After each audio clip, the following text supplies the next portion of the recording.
This is the return of the Republic. And this is the War Room with Owen Schroyer and Roger Stone. This is the War Room, and we have stacks of news here. I've got stacks of news on deep state developments, lawsuit developments, Clinton email developments, and all of that. We've got job news, economy news. That's all good news. The NFL ratings are down. You've got perhaps the biggest data breach in the history of the NSA on our hands. I've got a stack of laughing at liberal news. But first, considering all of the confusion and all of the questions we have right now on the cyclone bomb and the weather hitting New England right now, I think we should go to the expert, Al Gore. What is going on? Scientists reported with unprecedented alarm that the North Polar ice cap is, in their words, falling off a cliff. One study estimated that it could be completely gone during summer in less than 22 years. Oh. Another new study to be presented by U.S. Navy researchers later this week warns it could happen in as little as 7 years. It's the Man Bear Pig. Tonight, with much of the country in a deep freeze, the Great Lakes are battling a record-breaking, bitter onslaught of snow. Tonight, more than 200 million Americans dealing with an Arctic blast. Winter weather alerts from the Rockies to New England, even into the deep south. Well below zero for wind chills once again, and the pattern is such we might see some snow across the southeast. This is just wild, Al.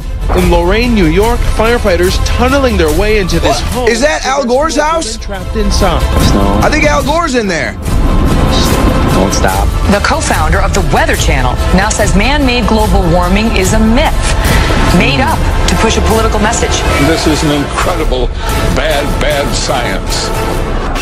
All right. We need a mass of volunteers to Al Gore's house immediately. He has been snowed in. The doors are shut. Their doors are shut. He's been snowed in. We're going to get you, Al. What's this? Yeah. Al Gore is snowed in, folks. He's snowed in, and he's blaming global warming. We're going to get you out of there, Al. He's starting to lose his mind. Okay. We're going to get to the real news on the other side of this break. We've got a couple polls right now at the War Room Show on Twitter. Follow us on Twitter at War Room Show. Now, I want to cover the poll that we put out yesterday first.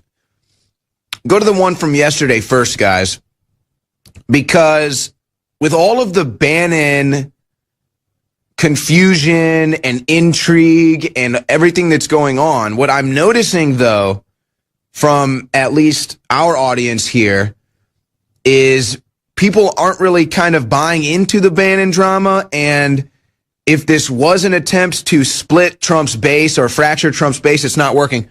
Guys, let's make this full screen so that I can read it real quick. Because the reason I want to cover this is because, okay, so the poll was what caused the Trump-Bannon feud?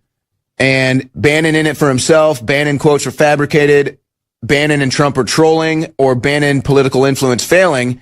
And the winner was Steve Bannon and Trump are trolling. That got 6,000 votes. So most of the people in that poll aren't even buying it at all. They think that there's some other ripple to this to be known in the future. So that was yesterday's poll. Now today's poll, what is today's most exciting story? Steve Bannon drama, Department of Justice reopening the Clinton email investigation, Paul Manafort sues Robert Mueller over the Russian probe entrapment, or the Dow Jones crossing 25,000 for the first time ever, hitting another record. And as of right now, just over 1,000 votes.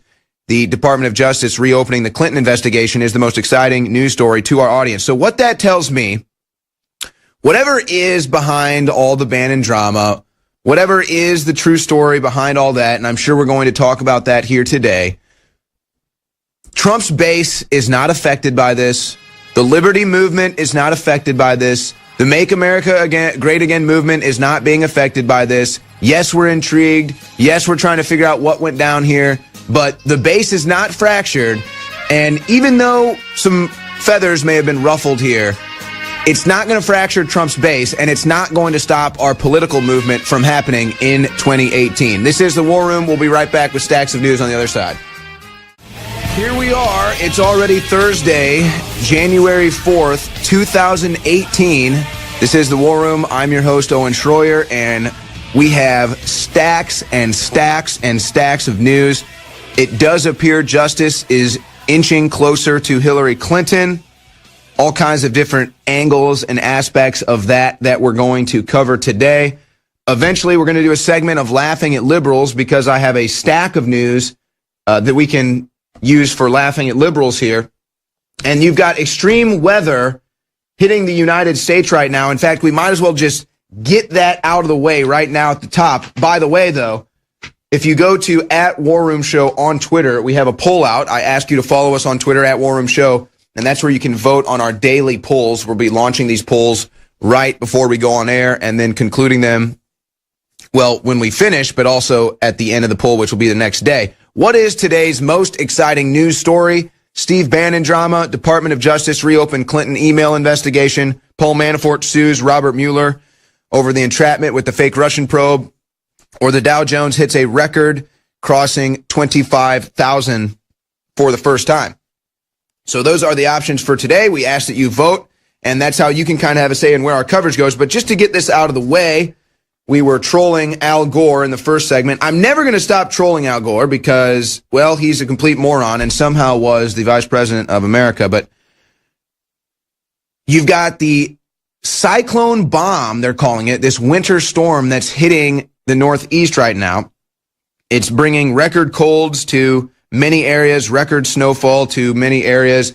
National Weather Service is warning you could get up to 18 inches of snow in Boston.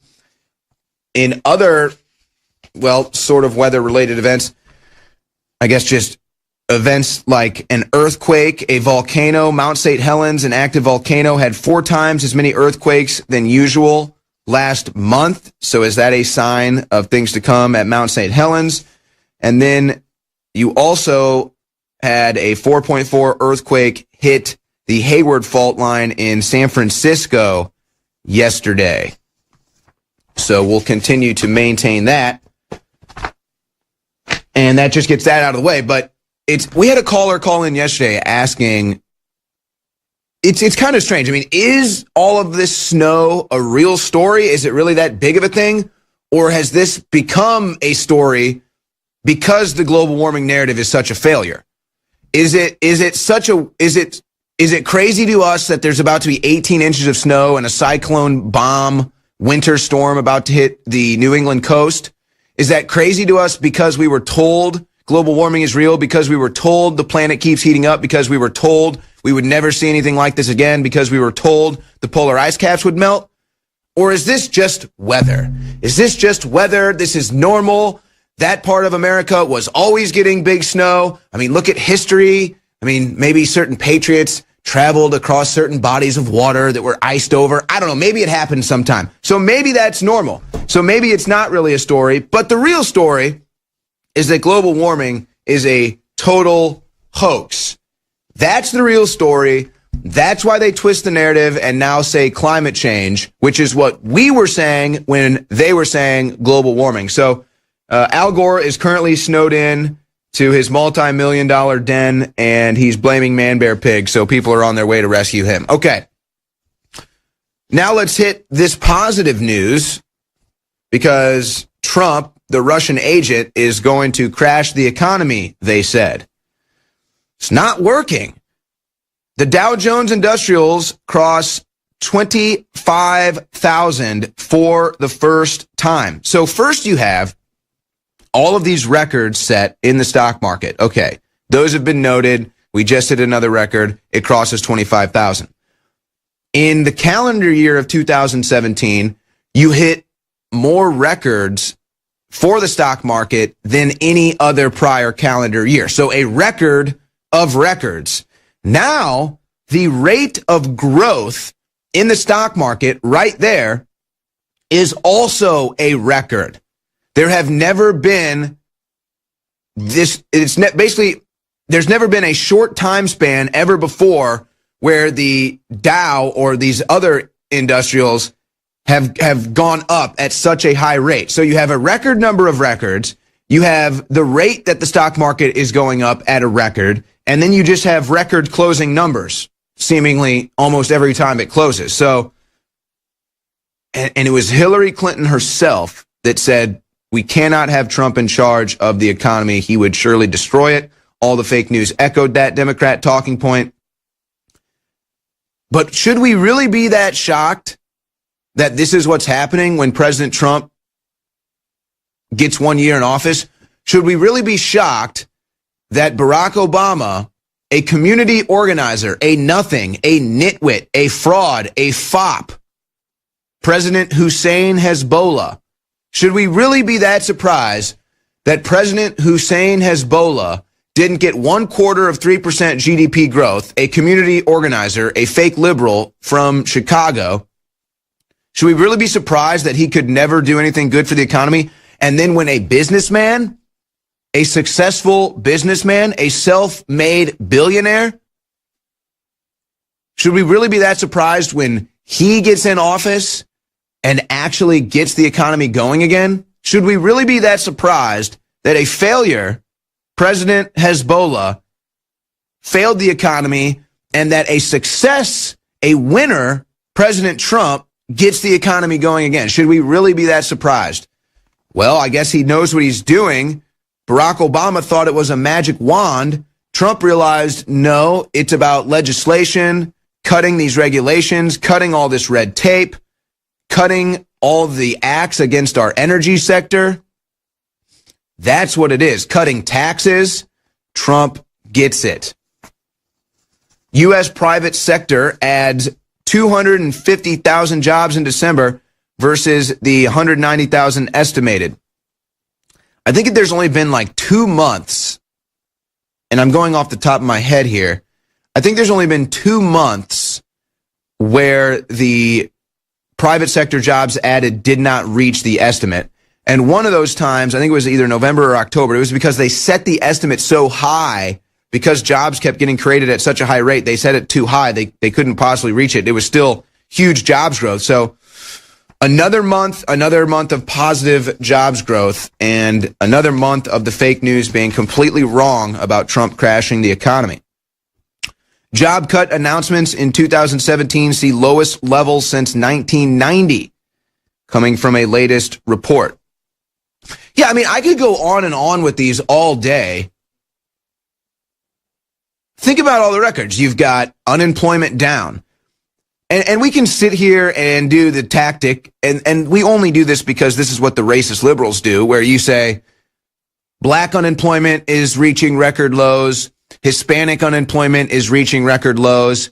So that's just kind of how we fight back against them trying to race bait and play identity politics all day long, because they fail at that too. But it's about all of America benefiting. It's about all of America getting a new job. It's about all of America getting a raise. It's about all of America getting a tax cut. Food stamps under Obama reached record highs. Now they're going at a different trajectory, and we have some areas where we're seeing welfare reaching record lows now. So yes, that's what we need. We can't have a population dependent on the government. This is supposed to be an independent nation. People came here to be independent from any authority, independent from some government telling them how to run their lives. That's the point of America. Get it? I think people are starting to get it now. And what's going to happen when they start seeing their paychecks with a little more money in them because they're not getting taxed as much? People are going to start to look at Trump a little bit differently. And they might still hold on to some of that hatred that they've been harboring. But when they get to the poll and they think, man, I really liked making more money this year, Trump is going to win in a landslide in 2020, folks. It's not even going to be close. Well, you take a knee and then you take a nosedive in the ratings. NFL TV viewership takes heavy hit again in 2018, and this is a larger hit than they've taken in any of the previous years where they were taking marginal hits. Now they take a very large hit to their ratings, and that's the bread and butter. That's why teams were moving to Los Angeles. It's all about TV ratings. If the TV ratings are going down, that's going to be a major issue. That's what you get for taking a knee during the national anthem. not a good public image. Oh, but if you wear cleats that mimic Christmas Santa Claus hats, then you get fined. Okay, that's where the NFL stands on that. How about this headline here? Chinese President Xi Jinping orders army to prepare for war in chilling footage. Now, I've always said this. North Korea is not the real threat. China is. North Korea is basically a junkyard dog for China. And Trump, I believe, is aware of this. And that's why he calls China out for sending oil into North Korea. But now the U.S. military is doing jungle training. Obviously, you've seen what's been reported about what's going on in North Korea, where they launch. I shouldn't be laughing. It's just, I mean, it's kind of indicative of the state they're in, where they launch a missile and hit themselves. I mean, think about that. Nobody wants World War III. At least nobody here. No, I don't think any general population wants World War III. But you know somebody does. And Xi Jinping is now ordering his army to prepare for war. All right, we're going to be joined by John Rappaport coming up in the next segment. Tyler Nixon will also be joining us in the third hour. I've got a stack of news here, but we're going to knock this out in a full self-contained segment. So we'll probably do that. This stack of news is so important that I need to focus really hard and make sure that I'm in the full zone when I get to the stack of news, because the developments right now that are inching closer and closer to Hillary Clinton are huge. The developments right now exposing the fake Russian investigation and Robert Mueller's team is getting closer and closer. And there's just multiple angles here. And then you ask, what is Jeff Sessions doing? Well, he's trying to put out a joint still. He's trying to figure out what to do about marijuana, a minor issue, at least in my opinion. But let's play a clip here, because this is what we told you was going to be coming. Guys, let's prepare clip 6 here. So, slowly but surely, they are trying to create this narrative that Trump is unfit for office. You've been seeing it everywhere, whether it be a tweet, whether it be a statement he makes, whether it be him photobombing his son Barron Trump over Christmas, whatever it is. They think he's nuts because that's them actually projecting their mental shortcomings onto President Trump. But regardless, you're starting to see this more and more. And so now they're even bringing this up to Sarah Huckabee Sanders during the press briefings. Here is an NBC reporter asking the press secretary Sanders if President Trump is mentally ill. A couple questions. I'll try to make these simple. First, did the president... You don't think I can handle the hard ones? Did the president's son, Donald Trump Jr., commit treason? I think that is a ridiculous accusation, and one that I'm pretty sure we've addressed many times from here before. Finally, John Decker? If I can ask you after the tweet about nuclear... just pause it real quick. Pause it here, because this whole thing, it's like we miss like the most blatant double standard because it's so big. It's like you don't even point it out. But how is it that we're sitting here and we've got people talking about Donald Trump Jr. committing treason? Let me just point out a couple basic facts about this. One, Donald Trump has never served public office. Donald Trump Jr. was never elected to any office. He's never ran for any office. He's never ran any political campaign to try to get elected. He's never been in any public sector, state-run job. So how is it we're all, well, not, but all these people are saying, treason, Trump Jr. treason. Look at what the people that actually worked in our government were doing. I mean, it's so crazy.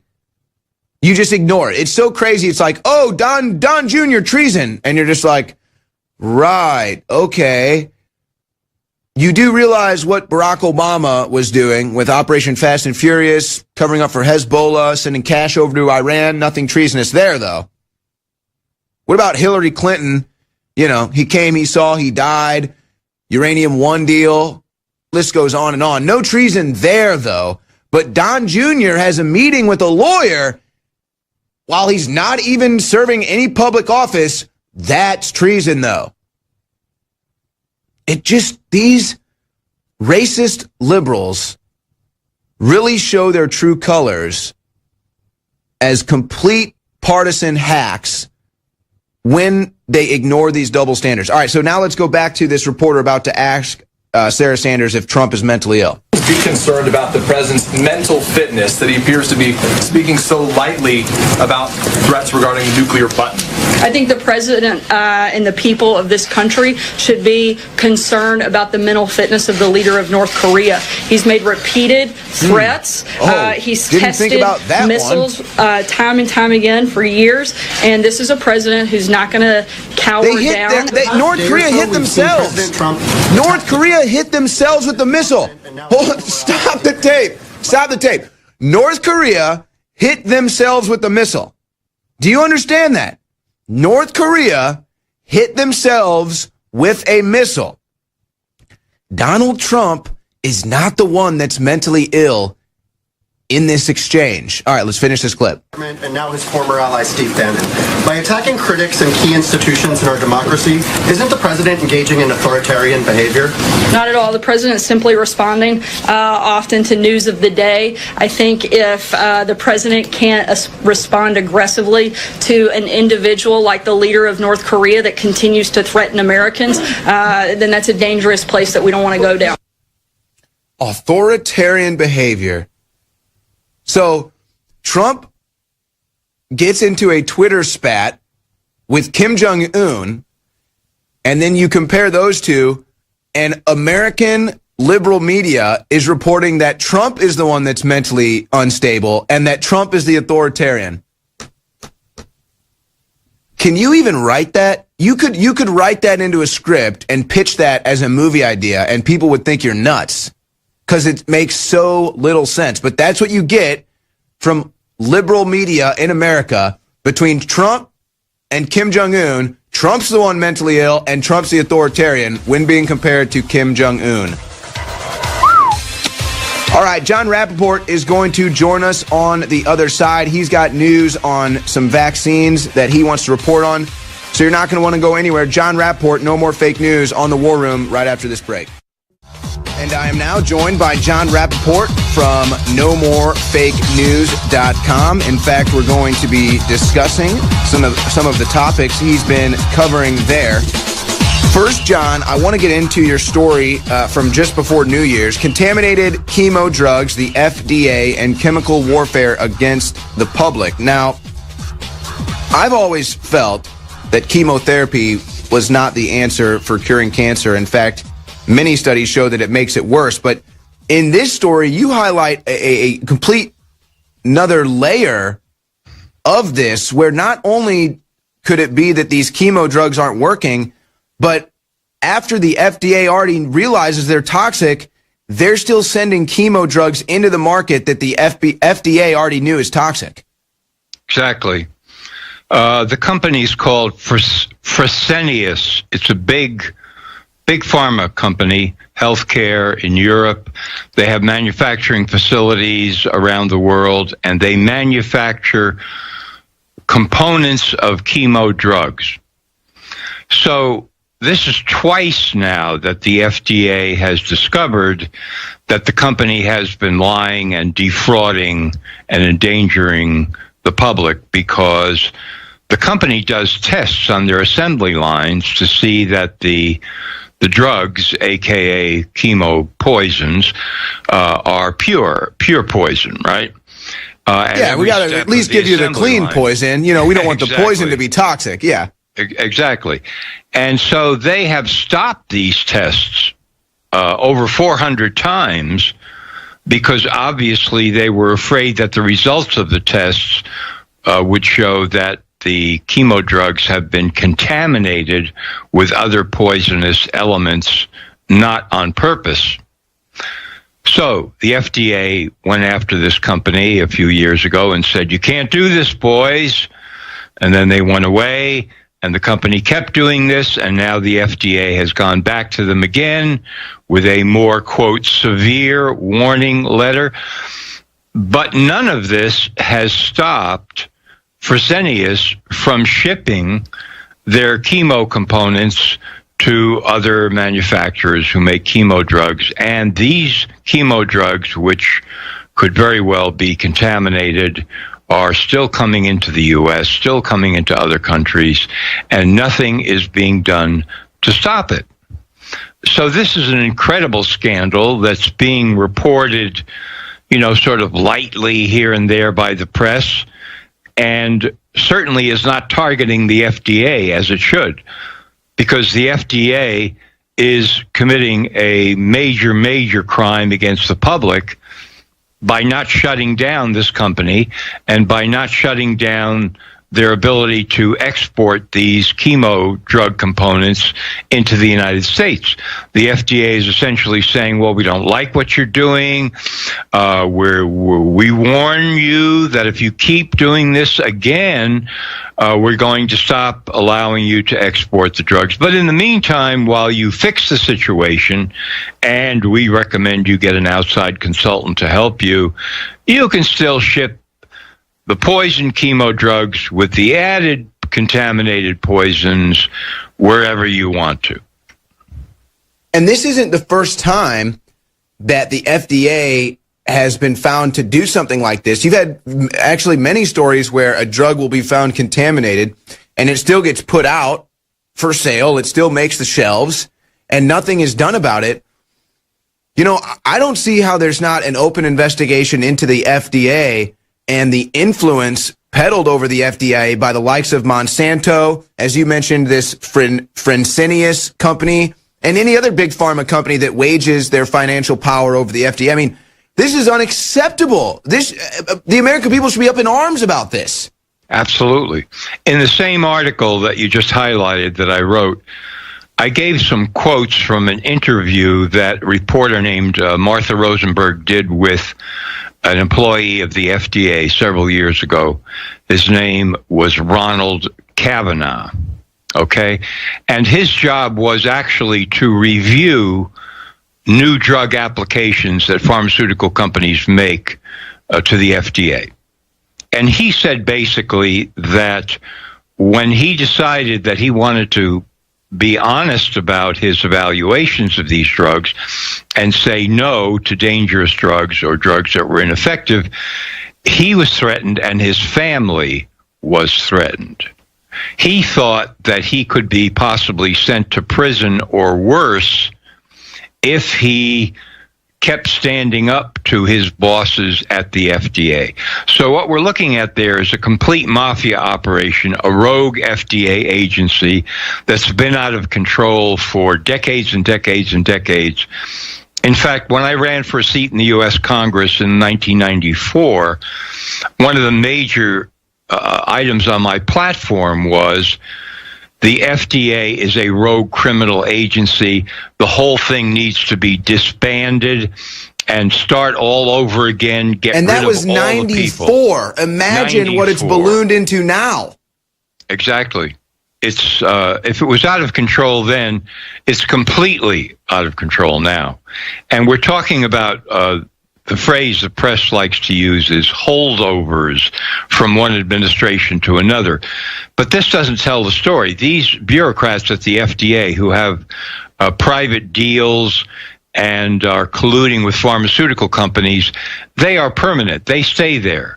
They don't go anywhere. From administration to administration, it's their career forever.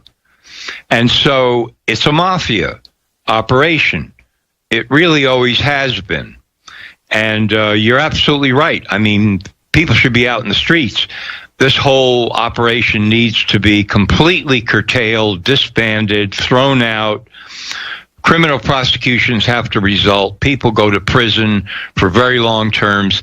And then maybe you can start over with something that's really sensible.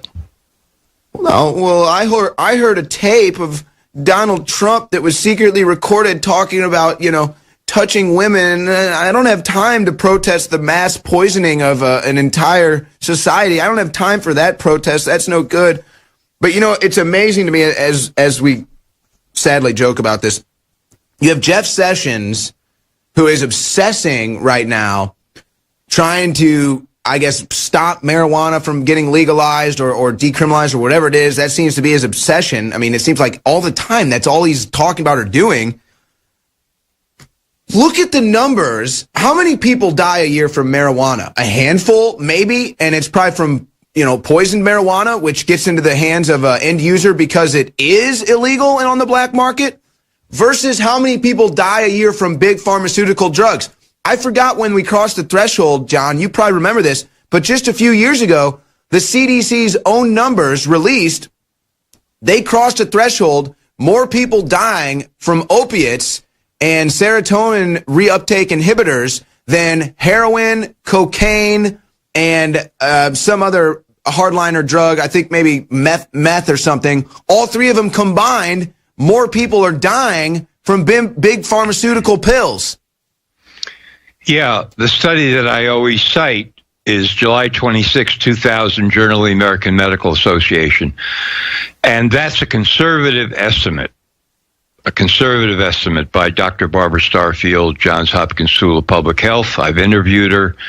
106,000 people a year in the United States die from FDA-approved pharmaceuticals properly prescribed. That would be 1 million people per decade. 1 million per decade.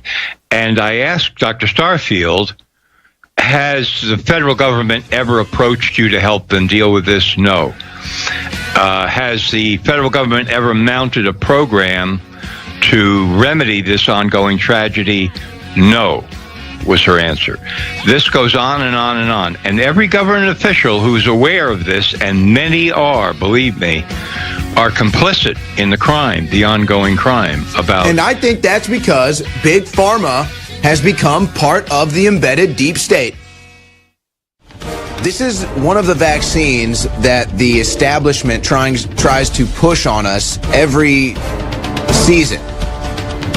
They do advertising campaigns all over the major sports leagues, all over schools. It's everywhere. Get your flu shot. But the strange thing about it is that they admit that it's not effective. They admit that by the time they get the vaccine out there, the flu virus has already changed and evolved into something that they aren't prepared for. Yet they still push it knowing it's ineffective. And so here we are, John. Another year goes by, another season where they talk about the flu virus, they talk about the flu vaccine, they push the flu vaccine, and then everyone that gets the flu vaccine ends up getting the flu. Well, when will the flu vaccine myth be finished? I mean, this is truly a myth. Yeah. One of the big parts of the myth was exposed in the British Medical Journal a few years ago. In fact, I'm just about to post a piece on this now because we're being told, the flu is spreading to 37 states, et cetera, in America.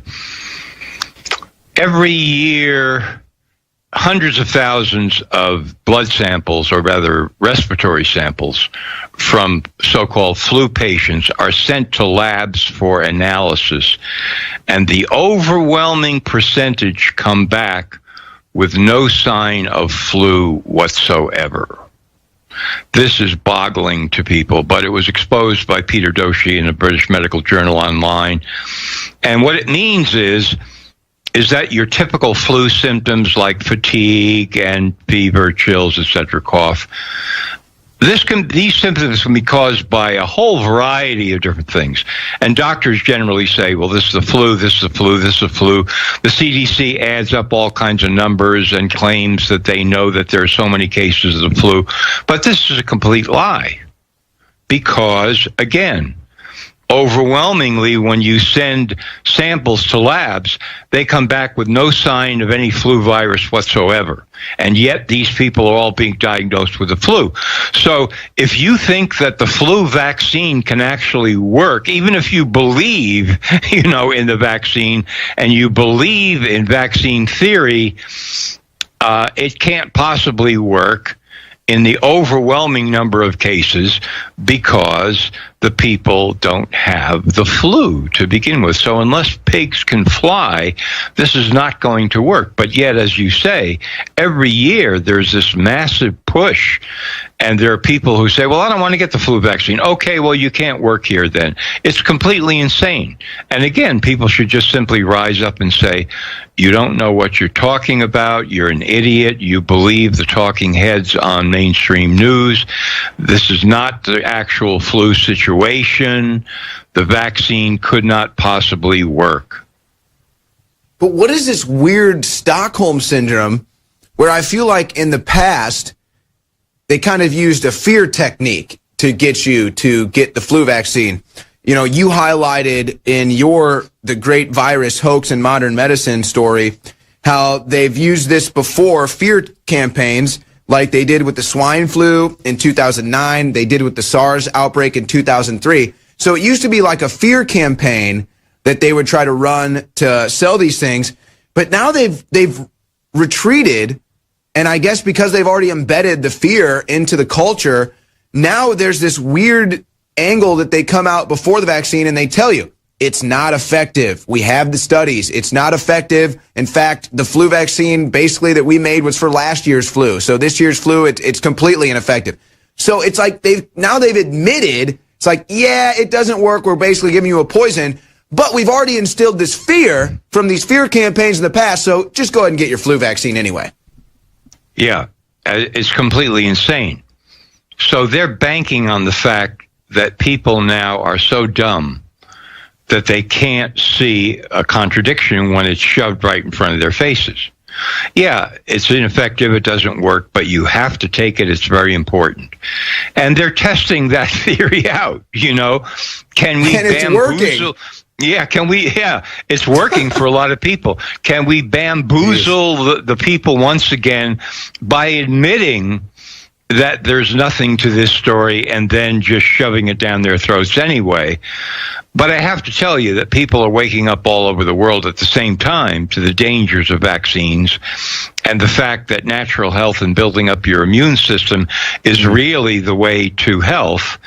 And no matter what governments do to try to cut off people's access to natural health and all that means, they have been failing gargantuanly, and you can see, even analyzing the economic figures in terms of what people spend on natural health, that this is growing by leaps and bounds because people just don't believe what they're being told anymore by governments and public health agencies. Well, I'm trying to figure this out, where we go from here. I haven't seen this story yet, John. Maybe you can enlighten me on this. Has anyone released a study or a survey of the actual numbers of flu vaccine sales? Are they going up? Are they going down? Are they remaining neutral? We know that most of the people that make and manufacture these vaccines already have a deal and a contract where they're going to make X number of vaccines anyway and get paid. That's how Big Pharma works. That's how they get their money. But what about the actual sales? What about the people pushing them? What about the actual consumer? Are numbers up? Are they down? Have you seen any reports indicating that? I've seen no studies, because you're putting your finger on something very important here. No studies that are detailing the number of people basically who are taking the vaccine, because that's what you want to know. Is that number going up or is it going down? And because I see no significant stories about that, I have to assume that it's not going up, that it's probably going down, and they would not like people to understand that, because that would indicate, okay, loss of faith. I mean, people have to understand, the CDC, the Centers for Disease Control, they hold conferences where they discuss how are we going to push these vaccines? What are we going to do? These are marketing and PR conferences. And they talk about, okay, we have to instill fear. We have to exaggerate the fear. This is on the record. I mean, I'm not just making this up. We have to exaggerate the fear. We have to talk about death, potential death. And let's keep in mind when you talk about big pharmaceutical companies, they send a lot of advertising dollars through these mainstream television networks. So you've got another situation where they know, hey, we're funding you and we need you to kick us back a little fear campaign. Give a little fear mongering on the air. That'll give us a little kickback. You bet. Robert F. Kennedy Jr. made a tremendous quote he had a discussion with Roger Ailes, who was the head of Fox News at the time. And Kennedy said, why is it that I can't get on the air to discuss my book, which is about toxic mercury in vaccines? I mean, I can't even talk about it. I can't mention it. Nobody will have me on. And Ailes said, listen, 70% of our advertising comes, as far as the news goes, from pharmaceuticals. And if anybody on my news channel had a person like you on, and these were friends, these two guys were friends, I would fire them the next day because that's where our money comes from. So the pharmaceutical companies basically control mainstream news. And if you don't think so, just watch a little television and see how many drug ads are now spread out across the spectrum. They're everywhere. And all you got to do is listen to the silence about these breaking stories about how they admit the flu vaccine is unsafe.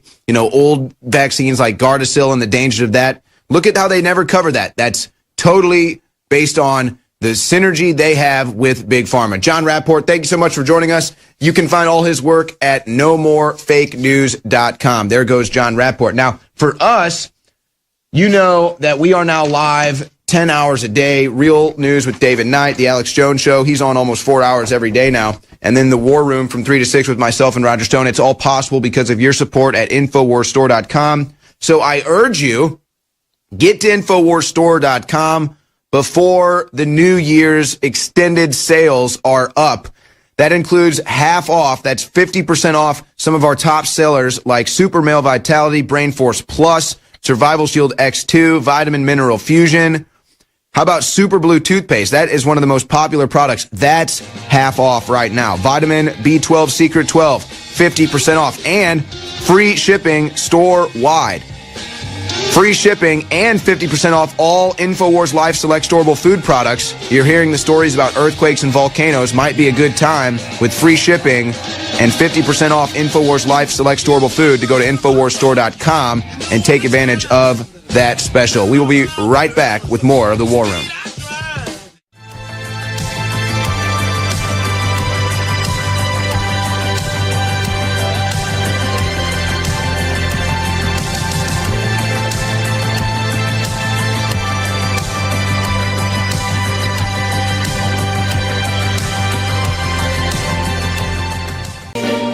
Yes, I've been living inside of you, but I guess it's time I set me free, and there's nothing that you can do. I hope you can see. I can't seem to keep people around me, cause I'm scared that they might know the truth all about me. Then they might doubt me, there's no other route. I wanted to shout, but it's too late now cause I'm drowning. Got two-faced like I'm a clown, man. Life is too wet, no, it's astounding. I'm in good shape, ma, but you know that I'm drowning like a cup in a cage. I can't cope with this hopelessness, though I try to be open and go with it, but I'm soaking in the pain like the wind never stop flowing in. As I'm floating in a glowing river through a golden gate, trying to motivate. Yeah, I do my fucking best, but there's two voices in my head, I just can't. I fucking can't. Yes, I've been living inside of you, but I guess it's time I set me free, and there's nothing that you can do.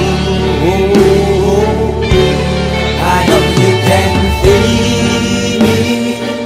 Yes, I've been living inside of you,